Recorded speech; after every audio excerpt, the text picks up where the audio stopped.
नमस्कार और गंगा एजुकेशन में आपका पुनः स्वागत है। इस प्लेटफॉर्म पर आपको विधि क्षेत्र से संबंधित महत्वपूर्ण विषयों पर व्याख्यान, विधि से जुड़े हुए प्रतियोगी परीक्षाओं की तैयारी, महत्वपूर्ण कानूनी तथ्य तथा विधिक इतिहास से संबंधित सामग्री सरल और व्यवस्थित रूप में उपलब्ध होगी। आज के इस वीडियो में इंडियन पिनल कोड और भारतीय न्याय संहिता 2023 का इतिहास देखेंगे। नमस्कार। आज हम बात कर रहे हैं भारत के लीगल सिस्टम में हुए एक बहुत ही बड़े, एक कह सकते हैं ऐतिहासिक बदलाव के बारे में।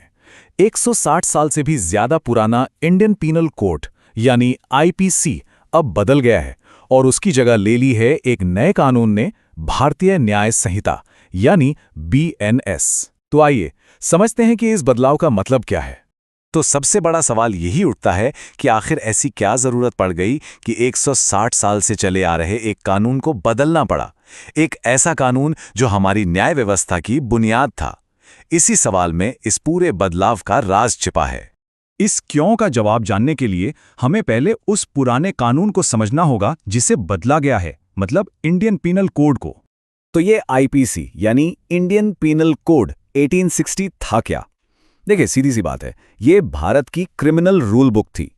कौन सा काम जुर्म है और उस जुर्म की सजा क्या होगी, ये सब इसी में लिखा था। 150 साल से भी ज्यादा यही हमारे जस्टिस सिस्टम की रीढ़ की हड्डी रहा। अब आईपीसी बना था ब्रिटिश राज में, तो जाहिर है इस पर उस दौर की, मतलब अंग्रेजों की सोच की छाप थी। इसे बनाया ही गया था एक हुकूमत चलाने के लिए, शासित लोगों पर कंट्रोल रखने के लिए। इसका मकसद न्याय से ज्यादा नियंत्रण था। और इसका सफर भी देखिए।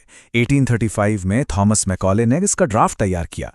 फिर आया 1857 का विद्रोह, एक बहुत बड़ी घटना जिसने इस कानून को लाने की प्रक्रिया तेज कर दी। और फिर 1860 में ये पास हुआ और 1862 से पूरी तरह लागू हो गया। तो आप देख सकते हैं इसकी जड़ें कितनी गहरी थीं कॉलोनियल दौर में।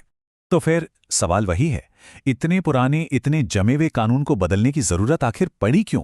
चलिए इसकी वजहों को समझते हैं। इसके पीछे कुछ बहुत ठोस वजह हैं।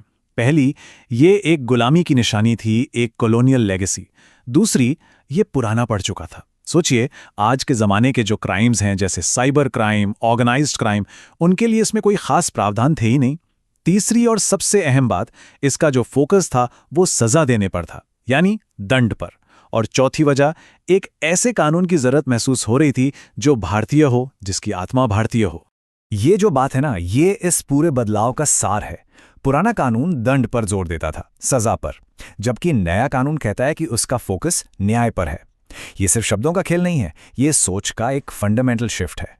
तो आईपीसी की इन्हीं सब कमियों के जवाब के तौर पर सामने आया भारतीय न्याय संहिता, शॉर्ट में कहें तो बीएनएस, एक नए दौर की शुरुआत। भारतीय न्याय संहिता 2023, इसे हम कह सकते हैं भारत की अपनी रूल बुक, जिसे भारत ने भारत के लोगों के लिए लिखा है। और यही बात इसे आईपीसी से बिल्कुल अलग करती है। तो बीएनएस के बड़े मकसद क्या हैं? पहला, कानून को डीकोलोनाइज करना, मतलब उस अंग्रेजी ढांचे से बाहर निकालना। दूसरा, प्रायोरिटी बदलना, दंड से न्याय पर लाना। तीसरा, आज के अपराधों को कानून के दायरे में लाना, जैसे ऑर्गेनाइज्ड क्राइम और टेररिज्म। और चौथा, कानून को आसान बनाना, ताकि वो ज्यादा से ज्यादा लोगों की समझ में आ सके। चलिए अब जरा सीधे सीधे देखते हैं कि आईपीसी और बीएनएस में मोटे मोटे फर्क क्या हैं। देखिए, पुराने आईपीसी में कुल 511 सेक्शंस थे। आप सोच सकते हैं कितना लंबा और पेचीदा रहा होगा। और अब बीएनएस में है लगभग 358 सेक्शंस। तो साफ है कि इसे ज्यादा स्ट्रीमलाइंड, ज्यादा सरल बनाने की एक कोशिश हुई है। अब एक बहुत ही महत्वपूर्ण बदलाव पर आके हैं। इंडियन पीनल कोड 1860, इसकी धारा 124A, हाँ, सेक्शन 124A, ये राजद्रोह यानी सेडिशन के बारे में थी। नए बीएनएस में सेक्शन 124A अब है ही नहीं, उसे हटा दिया गया है। उसकी जगह आया है सेक्शन 147, जो बात करता है भारत की संप्रभुता, एकता और अखंडता को खतरे में डालने वाले कामों की। तो देखिए फोकस कैसे बदला है। सेडिशन के उस औपनिवेशिक विचार से हटकर अब देश की एकता और संप्रभुता की रक्षा पर आ गया है। और ये समझना जरूरी है कि सेडिशन जैसा कानून बना ही क्यों था। 1857 के विद्रोह के बाद अंग्रेजों को एक ऐसे कानून की जरूरत थी जिससे वो अपने खिलाफ उठने वाली हर आवाज को कुचल सकें। तो ये कानून बनाया ही गया था कंट्रोल के लिए, न्याय के लिए नहीं।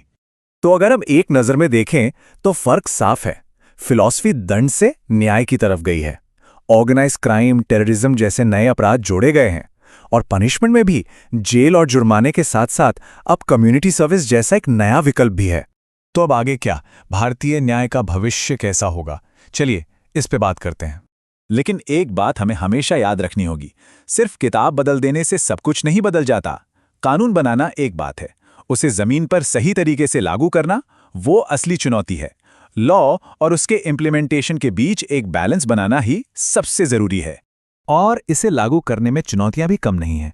सोचिए, पुलिस को, जजों को, सबको इन नए कानूनों की ट्रेनिंग देनी होगी, लोगों में जागरूकता फैलानी होगी, अदालतों के सामने नई परिभाषाओं को इंटरप्रेट करने का, उनकी व्याख्या करने का काम होगा। कुछ पुरानी धाराएं जैसे आईपीसी का सेक्शन 377 जो अब नहीं है, उससे जुड़े कुछ सवाल भी उठ सकते हैं। तो ये सब प्रैक्टिकल चैलेंजेस हैं। और आखिर में हम उसी सबसे बड़े सवाल पर वापस आते हैं, क्या सिर्फ कानूनों को बदल देना ही सच्चा न्याय देने के लिए काफी है? शायद नहीं। ये एक ऐसा सवाल है जिसका जवाब हमें आने वाला वक्त देगा और इस बात पर निर्भर करेगा कि हम एक समाज के तौर पर इन नए कानूनों को कैसे अपनाते हैं। इस सत्र को देखने के लिए धन्यवाद। यदि यह व्याख्यान आपको उपयोगी लगा है तो कृपया लाइक, शेयर और गंगा एजुकेशन को सब्सक्राइब करें और आगे भी ऐसे महत्वपूर्ण विधि व्याख्यानों के लिए जुड़े रहें।